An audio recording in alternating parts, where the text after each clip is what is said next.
말씀 증거하기 전에 현재 우리 중고등부하고 청년들이 같은 공간을 쓰고 있는데요. 그래서 오전에 학생들이 쓰고 나면 집에 가고 이제 청년들이 쓰고 이렇게 순서적으로 했는데 한번 단기 선교 다녀온 이후에 학생들이 끝나고 집에 안 간다고 그래서 교회에 남아서 연습도 하고 그렇게 돼서 청년들과 이게 좀 중복이 됐습니다. 또 청년들 위해서 또 공간을 또 따로 마련해 줄 필요가 있었는데 적당한 장소는 없었고 이따가 3층 초등부실 재정부 연결되는 그 중간 통로 거기 방을 좀 정리하려고 하는데요. 수고스럽더라도 예배 끝나고 다들 올라가셔가지고 거기 있는 짐들을 조금 밖으로 옮겨주시면 감사하겠습니다. 오늘 본문 말씀을 통해서 성취의 방식이란 제목으로 하나님의 말씀 증거하겠습니다. 개인기가 뛰어난 팀이고 개개인의 실력은 조금 떨어지지만 그 구성원들 간에 손발이 잘 맞는 팀워크가 좋은 그러한 두 팀 간의 대결이 있게 되면 개인의 능력에 의지한 것보다 손발이 잘 맞는 팀이 이길 가능성이 큽니다. 서로 각자의 역할을 잘 분배하고 큰 일과 작은 일이 서로 잘 역할 분담이 잘 되면 실력은 조금 부족해도 그것으로서 이겨낼 수가 있다는 겁니다. 거기에 이제 시너지 효과가 발생하는 거죠. 서로 다른 일을 통해서도 일을 잘 맞춰 나갈 수가 있겠고 또 어떤 면에서는 우리가 같은 일을 함으로 손발을 맞춰야 될 때도 있습니다. 그래서 우리가 합심해서 나아갈 때 한 사람이 앞에 나가면 뒤따르는 사람도 그 같은 방향으로 힘을 모아 나가야지만 그 일을 이루어가는 겁니다. 하나님은 일을 어떻게 이루실까? 우리가 성경을 보든지 혹은 우리 개개인의 인생의 삶 가운데서 하나님의 역사에 오셨던 모든 일들을 돌이켜보든지 하나님은 하나님의 일을 어떻게 이루어 가시는가? 어떻게 성취하시는가? 우리가 그것을 주목해야 한다는 겁니다. 그 이유는 하나님이 일을 이루시는 방식을 알아야 우리가 거기에 손발을 맞추는 겁니다. 하나님은 오른쪽으로 말씀하시는데 우리는 왼쪽으로 방향을 틀면 일이 될 리가 없기 때문에 이제 우리가 믿음 안에서 하나님의 성취하시는 그 일을 우리의 삶 가운데 경험하며 나아가기 위해서 우리가 하나님이 일하시는 방식을 알 필요가 있겠는데요. 그러면 하나님께서는 자신의 일을 어떠한 방식으로 무엇으로서 이루시고 성취해 나가시는가? 오늘 본 말씀을 통해서 살펴보도록 하겠습니다. 첫 번째로 생각해 볼 수 있는 것은 하나님께서 자신의 일을 성취하시는 방식은 말씀으로 성취하신다는 겁니다. 어떻게 보면 너무나 간단한 말이지만 이것이 우리에게는 굉장히 중요한 삶의 원리요 지표입니다.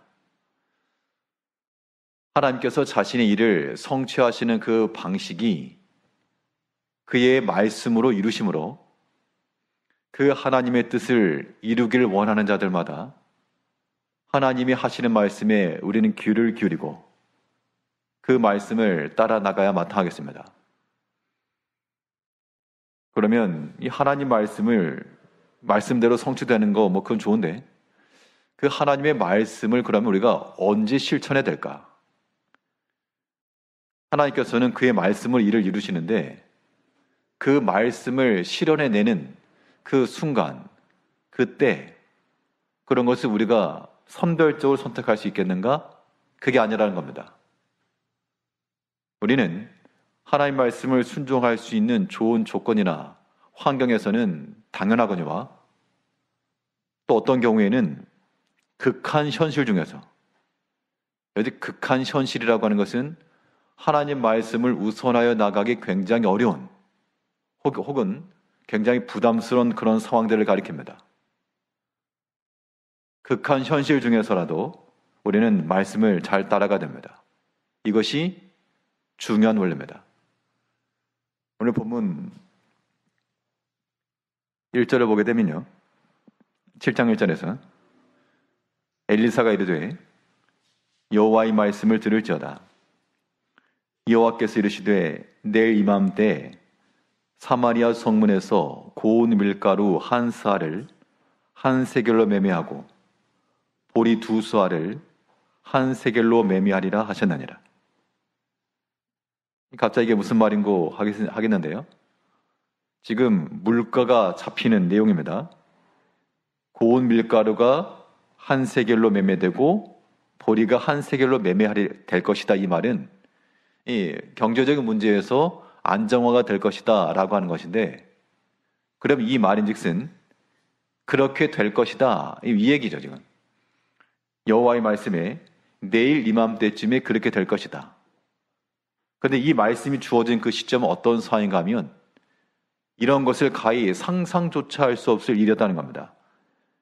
2절을 보게 되면 그때 왕이 그의 손에 의지하는 자 곧 한 장관이 하나님의 사람에게 대답하여 이르되 여호와께서 하늘에 창을 내신들 어찌 이런 일이 있으리요 하더라. 지금 한 나라의 국관을 맡은 왕의 총애를 받는 사람이니까요. 그 장관이 말하기를 아니 하늘에 창을 낸들 그런 일이 있겠냐. 그 말인즉슨 그렇게 정상적인 생활이 불가하다 그 얘기입니다. 그럼 그 당시 사회생활이 어떻길래 이런 말을 하고 있는가? 바로 앞에 열왕기하 6장 28절을 보게 되면요. 열왕기하 6장 28절 말씀에 또 이르되 무슨 일이냐 하니 여인이 대답하되 이 여인이 내게 이르기를 내 아들을 내놓아라. 우리가 오늘 먹고 내일은 내 아들을 먹자 하며, 지금 사마리아가 둘러싸이고 적에 의해서 굶주렸다는 겁니다. 그 성내에 먹을 것이 없어가지고 지금 그 육신의 부모가 어떤 거의 반인륜적 언행을 하고 있는 겁니다. 네 아들 내놓아라. 오늘은 네 아들을 잡아먹고 내일은 우리 아들 잡아먹자. 지금 이런 상황이 펼쳐지고 있었고 이 상황이 지금 왕의 귀에까지 들어갔다는 겁니다. 이런 참담한 상황 가운데서 지금 선지자가 하는 말이 1절에 있는 것처럼 여호와의 말씀을 들으라. 내일 이맘때쯤에는 이 성중에 먹을 것이 없어서 너희가 서로 자식을 잡아먹겠다라고 하는 이런 극심한 환란이고 기근이나, 그러나 하나님께서 내일 이맘때 그러니까 정상적으로 고운 밀가루 또한 보리 싼 값에 매매할 수 있게 할 것이라. 자, 그러면 이 말을 들었을 때 어떤 사람은 지금 여기 2절에 나오는 어떤 한 장관처럼 그게 말이 되나? 이 지금 상황 가운데서 하나님의 말씀이 그게 말이 되는가? 비록 선지자가 하는 말이라 할지라도 좀 얼토당토하는 말이다. 그렇게 여겨졌다는 겁니다. 이거는 우리가 성경을 읽으면서 이 사람은 믿음이 없네 라고 말할지 모르지만요. 그런데 이게 오늘날 우리들의 모습이라는 겁니다. 하나님의 말씀에 대해서 우리가 아무리 말하고 또 권하고 그런 일이 있어도요. 어떤 경우에는 그런 하나님의 말씀에 귀를 기르지 못하고 지금 이 상황 가운데 그 하나님의 말씀이 지금 대수냐고, 지금 하나님의 말씀을 따라갈 때냐고, 지금 그것보다도 지금 더 중요한 게 있다. 그런 모습들이 우리 삶 가운데 여전하다는 겁니다. 이런 마음을 가지고 있으니 하나님과의 손발이 맞을 수가 없는 것이죠. 하나님께서는 자신의 일을 성취하시는 방식으로 그의 말씀을 쓰신다고 그랬습니다. 그러면 우리가 주의 말씀을 들었을 때 그 말씀을 우리가 편한 대로, 우리가 듣고 싶은 대로 혹은 우리 상황에 맞춰 듣는 게 아니고 우리의 극심한 현실 가운데서라도 주의 말씀을 우리는 받아들여야 한다는 겁니다. 그 말씀에 의지해서 우리가 판단도 하고 결정도 하고 행동도 하는 것입니다. 이런 과정이 있어야 하나님 앞에 나가는 것인데 많은 사람들은 그 문턱을 넘지 못하는 겁니다. 그러니까 결국 자기 생각과 자기 경험과 자기 고집과 이게 아주 높은 장벽이 돼가지고 하나님 말씀이 들려와도 그냥 담 넘어서 들리는 소리에 그치는 겁니다. 예수님께서 제자들의 배에 오르시고 밤새도록 고기잡이를 했던 그 제자들에게 그물을 내려라. 이제 다 일 다 마치고 다 정리하라고 하는 그때 그물을 내려라. 그들의 경험상으로는 당연히 그들의 경험과 지식으로는 무의미한 일이었습니다. 그러나 그 베드로가 했던 말이 무엇입니까? 그 상황 내가 다 뻔히 알고 내려보나 마나 안 잡힐 건 뻔히 아는데 그러나 내가 말씀을 의지하여 내리겠습니다. 그렇게 답변했잖아요. 그 말씀을 의지해서 행하니까 지금 완전히 변화된 완전 반전의 상황을 맞이하게 되었습니다. 우리가 이러한 체험들이 좀 있어야 되겠습니다. 우리 신앙의 수준이라고 하는 것이 예수를 잘 믿노라 자칭 말하지만요. 그런 하나님의 말씀을 듣는 그런 모습들을 보게 되면 다들 자기 상황과 환경과 이런 거 다 골라가면서 생선 가시 살 발라낸 것처럼 이것저것 다 골라내가지고 하나님의 말씀을 온전히 순종하지 못하고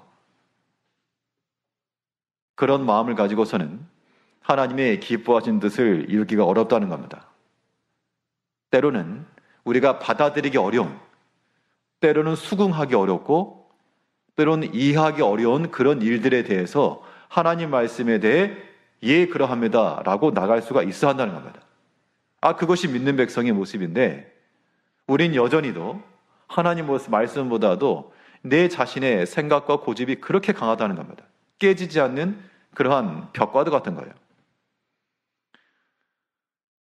우리는 하나님의 일을 이루는 주의 백성을 되려면 하나님의 그 하신 말씀을 우리는 그대로 믿어야 되겠습니다. 믿어야 됩니다. 그러니까 지금 당장은 실현되지 않았지만 그 말씀이라고 하는 것은 이 약속이죠. 약속이라고 하는 것은 장차 이루어질 것이라고 하는 그런 이 언지입니다.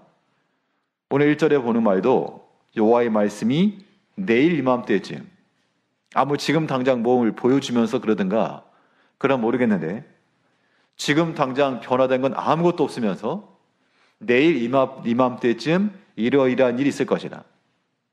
그럼 우리는 그 하나님의 말씀을 들었을 때 그것이 지금 당장 실현되지 않았을지라도 우리는 그걸 믿어야 한다는 겁니다. 장차 이루어질 그 일들을 의심하지 않고 하나님 말씀은 변개될 수 없고 취소될 수 없으며 하나님 말씀은 아닌 것이 아니고 어디까지나 다 그리스도 안에서 이해가 되는 것이므로 비록 내 상황에 맞지 않고 내 생각에 맞지 않고 내 기준에 부합하지 않을지라도 어떤 경우에는 내 기분에 맞지 않을 수 있으나 그러나 하나님의 말씀이면 우리는 의심치 않고 믿어야 됩니다. 결과적으로 일이 어떻게 되었는가? 16절을 보게 되면요. 우리 본문 7장 16절 말씀에서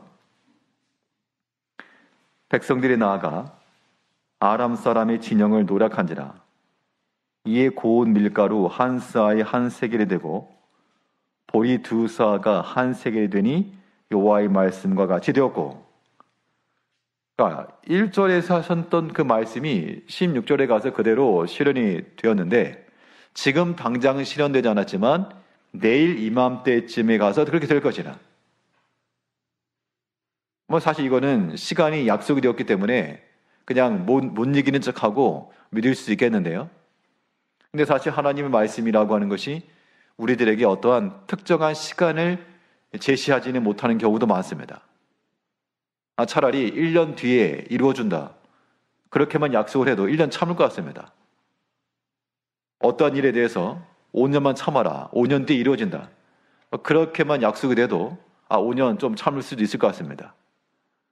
그런데 이제 그 약속 시간이라고 하는 게 정해지지 않았죠. 본문에서는 내일 아침이라고 하는 그 일정이 있었으나 우리에겐 또 특별히 일정이 없이 그냥 하나님의 말씀만 주어주는 경우가 있는데 그럼 그럴 때 어떻게 할까? 그럴 때라도요. 하나님의 말씀이라고 하는 것은 이것은 장차 이루어질 확실한 말씀이라고 하는 것을 우리는 믿어야 됩니다. 이렇게 믿는 사람과 그렇지 않은 사람의 사고 방식이 다르고 생각이 틀이 다르며 행동 자체가 다르다는 겁니다. 하나님이 이루실 것을 믿기 때문에 여전히 하나님 말씀 의지해 나가는 것이고요. 그렇지 않으면 우리가 하나님의 말씀을 지식을 알아도 우리의 삶 가운데 일어난 모든 일들을 다 사람의 생각으로, 사람의 경험으로, 여러 가지 계산으로 그렇게 이루고 나간다는 겁니다. 바울은 그가 또한 큰 어려움에 처했었습니다. 배를 타고 가다가 큰 풍랑을 만나죠. 배가 이제 곧 뒤집힌다라고 하는 굉장히 어렵고 위험한 그 순간 앞에서 그의 했던 신앙 고백을 우리는 주목해야 됩니다. 그러니까 여러 가지 어려운 상황이라고 하는 것은 우리가 공통적으로 다 겪는 일들입니다. 사람마다 각 가정마다 형편과 모양은 다르지만 우리가 어려움의 일이라고 하는 건 다 동일하게 당하죠.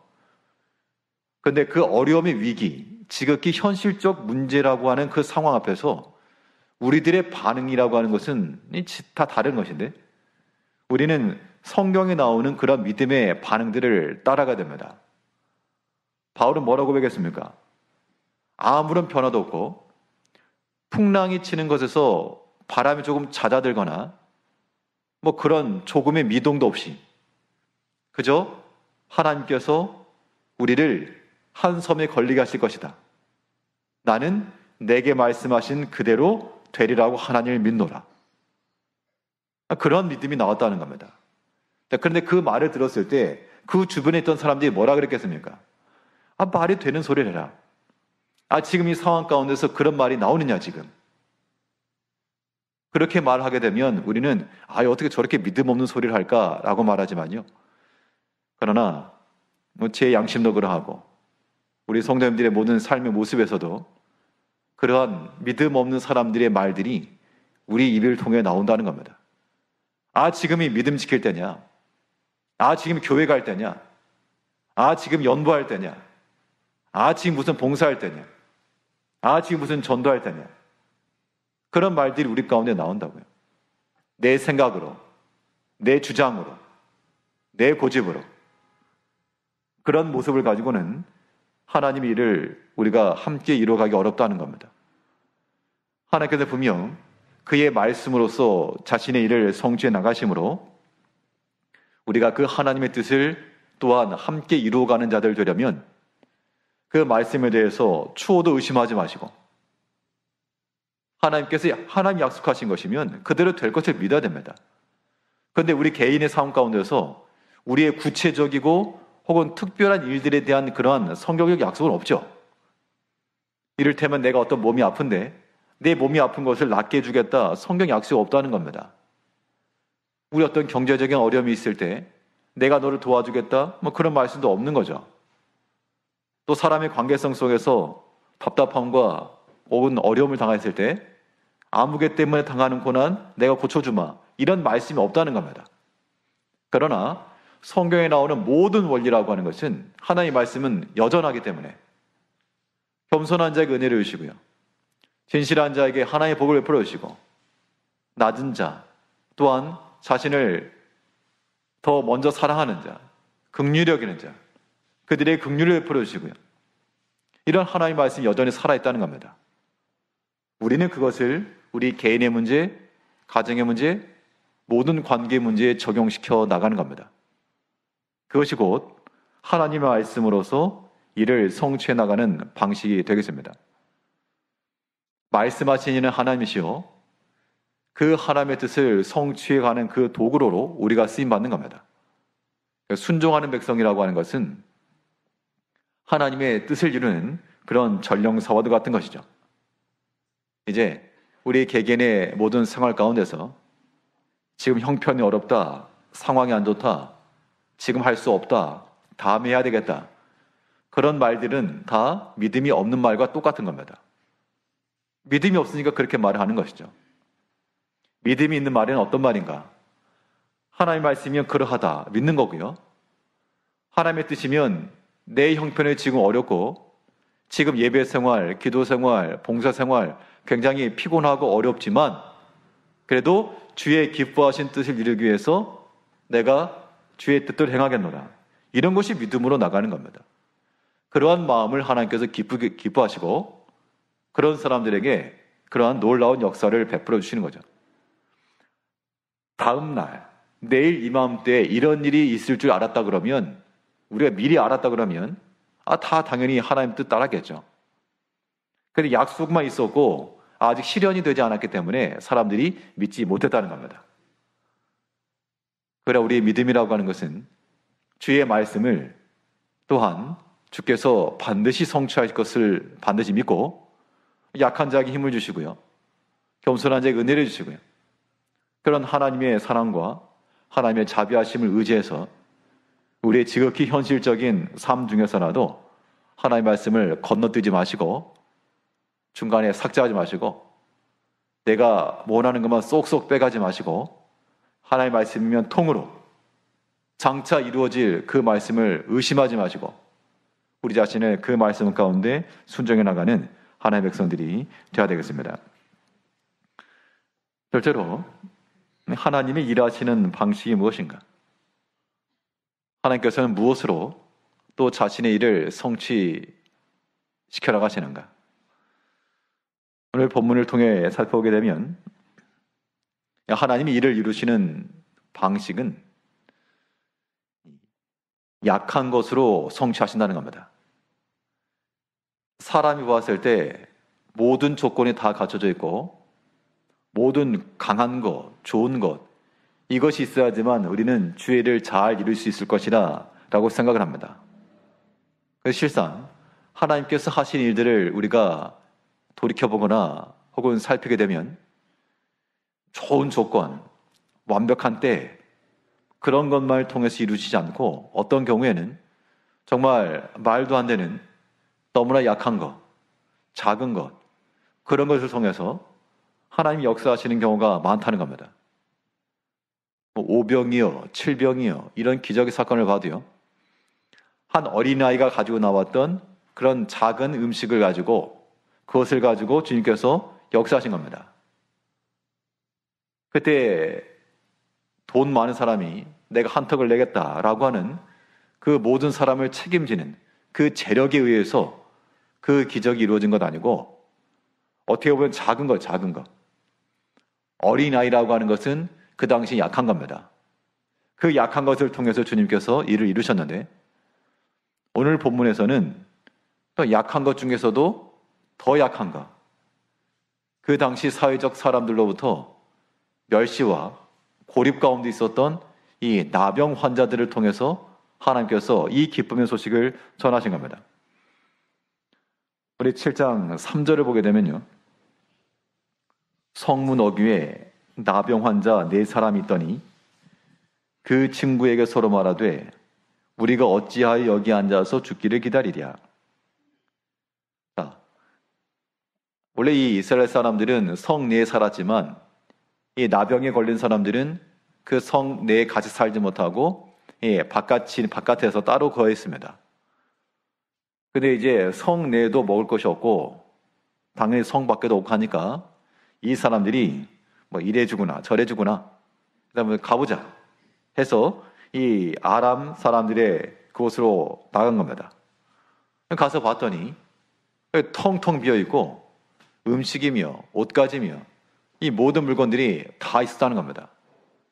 그래서 이 사람들이 가서 먹고 숨기고 그렇게 했다는 것인데요, 자기들만 먹고 마신 게 아니고 먹고 나서 자기 물건도 감추고 나서 보니까 이러면 안 되겠다 싶어서 우리가 형제들에 가자. 우리 지금 성읍에 굶어 죽고 있는 형제들이 있는데 그들에게 가서 좀 알려주자 라고 해서 그들에게 지금 달려가고 있습니다. 여기 보면 6절을 보게 되면요, 이는 주께서 아람 군대로 병거 소리와 말소리와 큰 군대의 소리를 듣게 하셨으므로 아람 사람이 서로 말하기를 이스라엘 왕이 우리를 치려하여 헷 사람의 왕들과 애굽 왕들에게 값을 주고 그들을 우리에게 오게 하였다 하고, 이 말을 하고 각자 도망했다는 겁니다. 8절에 보니까 그 나병 환자들이 진영 끝에 이르자 한 장막에 들어가서 먹고 마시고 거기서 은과 금과 의복을 가지고 가서 감추고 다시 와서 다른 장막에 들어가 거기서도 가지고 가서 감추니라.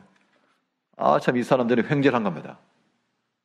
그동안 사람들에게 괄시받고 천대받고 무시받았던 거 생각하면 이거 자기들만 다 먹고 다 감추고 그렇게 해도 속이 초래했을지 모르겠는데, 근데 이 나병 환자들은 이렇게 먹는 것 와중에 자기 자신만을 하지 않고 이 아름다운 소식을 가서 전하자라고 말하고 있습니다. 우리 9절을 보게 되면요, 9절에서 나병 환자들이 그 친구에게 서로 말하되 우리가 이렇게 해서는 아니 되겠도다. 오늘은 아름다운 소식이 있는 날이거늘 우리가 침묵하고 있도다. 만일 밝은 아침까지 기다리면 벌이 우리에게 미칠지니 이제 떠나 왕궁에 가서 알리자 하고, 사람이 어떤 일에 서운함이 있으면 그것을 마음속에 꾹 가지고 가는 경우가 많습니다. 그 당시 나병 환자들도 의도적으로 그런 건 아니라 율법에 명시가 되었기 때문에 그런 거지만 사람들로부터 이렇게 괄시받고 무시받고 하는 그런 걸 생각했다 그러면 그동안 받았던 소름들 이거 좀 갚아줘야 되겠다. 가긴 가는데 하루 이틀 좀 뒤에 가자. 있는 거 좀 우리 며칠 동안 좀 푹 먹고 가자. 그렇게 생각하지 않고 아름다운 소식을 전하자. 그 마음을 가지고 왕궁에 가서 전해 주었습니다. 그 왕궁에서는 그 소식을 듣고 좋다 하고 뛰어나간 게 아니고 처음에는 믿지 않았죠. 믿지 않았다가 이제 그 왕궁에 남은 말 5마리를 가지고 그래서 가서 보니 실제로 그랬다. 가서 이제 전리품을 얻어와서 하루 뒤에 그러한 곡식이 풀리게 되는 그런 장면이었습니다. 그럼 여기서 이 아름다운 소식을 전한 사람이 누구였는가? 이 아름다운 소식을 전한 사람이 아름다운 겉옷을 입고 귀한 직분을 가지고 혹은 많은 학식을 가지고 그런 사람이 아니라 그 당시 천대받고 같이 어울려 살지도 못하던 그런 나병 환자들을 통해서 조졌다는 겁니다. 이 환자들이 만일 그 병이 아니었다면요, 그들의 나병이 아니었다면 이 아람 진해까지 나가지 않았을 겁니다. 가면 죽는데요. 다른 이스라엘 백성들처럼 성 안에 꽁꽁 숨어가지고 거기서만 굶주렸을 것인데, 근데 나병 환자라고 하는 그 상황이 사람들로부터 천대받고 바깥 진에서 따로 살아야 됐던 그 상황이 도리어 이 조건 속에서 이 아름다운 소식을 전할 수 있었던 계기가 되었다는 겁니다. 그럼 이제 우리는 어떻게 할 것입니까? 우리가 하나님의 뜻을 이루기 위해서 하나님께서 그의 약한 것으로서 이를 성취하신다 그러면 우리는 우리에게는 약한 것들을 어떻게 여기셔야 될 것인가? 그 약한 것이라도 하나님 앞에서 우리가 감사할 수가 있어야 하는 겁니다. 이것이 약한 것으로 일을 이루시는 하나님 앞에서 우리가 가질 자세인 겁니다. 바울은 말하기를 내가 그리스도를 위하여서 능욕받는 것, 혹은 가난해지는 것, 약한 것, 박해받는 것, 공고한 것을 내가 기뻐한다. 왜냐하면 내가 약할 때 곧 강함이라. 내가 약하면 이건 실패 같고 사람들로부터 무시받고 인정받지 못하고 우리는 그런 걸 경험하지 않으려고 그렇게 포장을 하는 겁니다. 우리가 다른 사람들로부터 안 좋은 말 안 들으려고요. 얼마나 발버둥을 치십니까? 혹여나 무슨 말 하나만 들어도 그거 분을 이기지 못하는 그런 모습들을 보게 되면 우리 약한 약한 것을 약하다고 말해도 사람에게 분이 일어나는 거죠. 없는 것이 아니라 사실을 사실대로만 말해도 우리 속에서 불과 같은 화가 일어난다는 겁니다.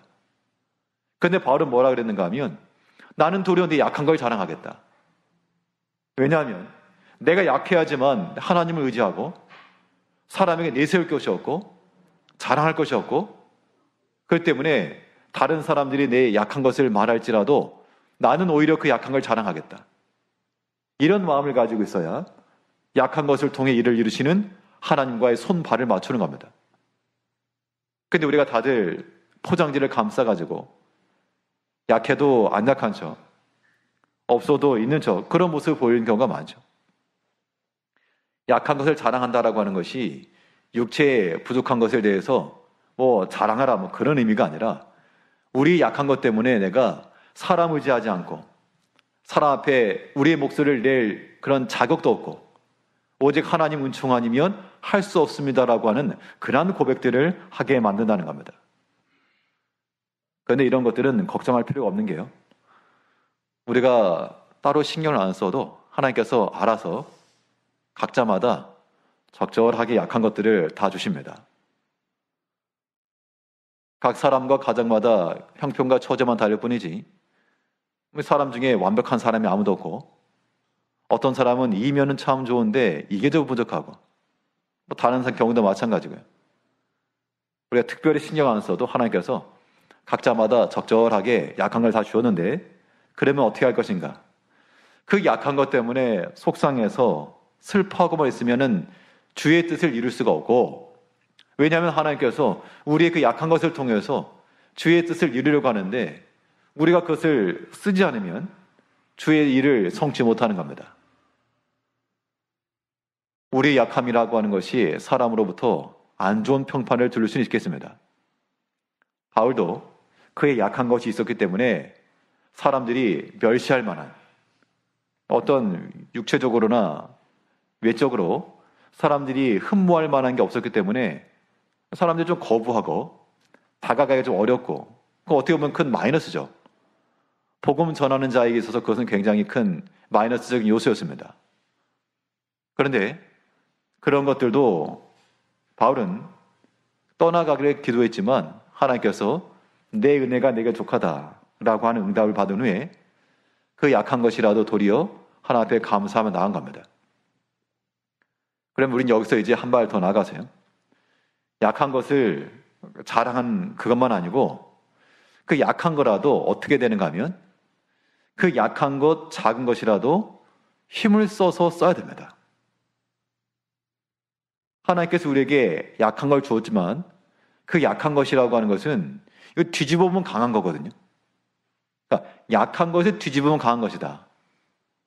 이게 어떤 의미인가 하면 우리는 거기서부터 내가 약하기 때문에 그것을 통해서 할 수 있는 일이 있다 그 얘기입니다.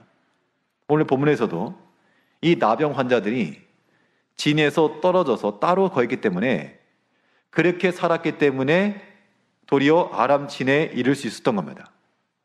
평상시에는 그 바깥에서 따로 산다는 것이 큰 약함이었지만 이 상황과 조건 속에서는 또 이 뜻을 이룰 수 있는 좋은 환경과 조건이 된 것이 분명합니다. 에스더를 봐도 그가 왕 후에 위를 얻은 것이 이때를 위함인지 누가 알겠느냐. 딱 한 차례의 기회를 위해서 하나님께서 그 기회를 주셨다. 그 기간을 주셨다. 그 얘기죠. 이제 우리가 여러 가지 약함이 있을지라도 하나님께서 이 때를 위해서 나를 이곳에 이르게 하시고 또 이것을 목독해 하시고 또 여러 가지 상황을 만나기도 하시고 그러면 우리의 그 약한 것을 가지고 약한 것이라고 하는 것은 그 상황에서 내가 할 수 있는 최선의 것을 말한 겁니다. 약한 것이라고 해가지고 조금 이걸 의미하지 않고 이 나병 환자들에게 있어서 약함이라고 하는 것은 진 밖에 따로 거하는 삶이었지만 그러나 거기서 그들이 할 수 있었던 최선의 일이 그 진영에 갔었고 또 돌아와서 소식을 전해준 거였죠. 하나님께서 우리에게 만나게 하신 모든 일들, 모든 사건들, 보게 하시는 것, 듣게 하시는 것, 이 모든 것들이 우리에게서 나타날 수 있는 그런 최선의 모습이 되어야 됩니다. 그러니까 크고 작고의 문제는 둘째치고 우리의 마음을 다해서 이 기쁨의 좋은 소식을 전해야 되겠다. 이 선한 마음을 가지고 행하게 되면 비록 나병 환자들이었지만 그들의 입술을 통해서 아름다운 소식이 전파되고 하나님의 뜻이 성취가 되었던 것처럼요. 이제 우리가 다 각자가 약하고 사람 앞에 자랑할 만한 것은 없을지라도요. 하나님께서 그것 때문에 도리어 우리로 하여금 사용하신 면이 있다. 이걸 생각하면 또 한편으로는 소망이 생기는 겁니다. 내가 내 자신을 생각하거나 사람들 앞에 생각하게 되면 내 약한 것과 부족한 것이 큰 수치요. 어떻게 하면 이걸 좀 가리울까? 보여지지 않을까? 이런 마음이지만 하나님께서 도리어 그것을 통해서 사용하신다? 그럼 또 한편으로는 하나님 앞에 감사하는 것이고 또 기대가 되는 바입니다. 하나님께서 어떻게 자신의 일을 성취시켜 나가시는가? 사람의 생각과 그 이해를 뛰어넘는 하나님의 말씀으로서 일을 이루신다 그랬습니다. 그 말씀에 조금도 의심하지 마시고 그 말씀을 온전히 믿으시고요. 그 말씀을 순종하기 어려운 때 그때 말씀 순종해야 됩니다. 또 하나님께서는 약한 것을 통해 그 나병 환자들을 통해서 아름다운 소식을 전한 것처럼 우리의 모든 약한 것 중에서라도 하나님 앞에 지극히 감사할 것이며 그 약한 중에서라도 힘을 써서 이 하나님의 거룩한 뜻을 온전히 이루며 많은 성도들에게 아름다운 소식을 전파할 수 있는 그런 성도님들이 되시기를 바라겠습니다. 기도하시겠습니다.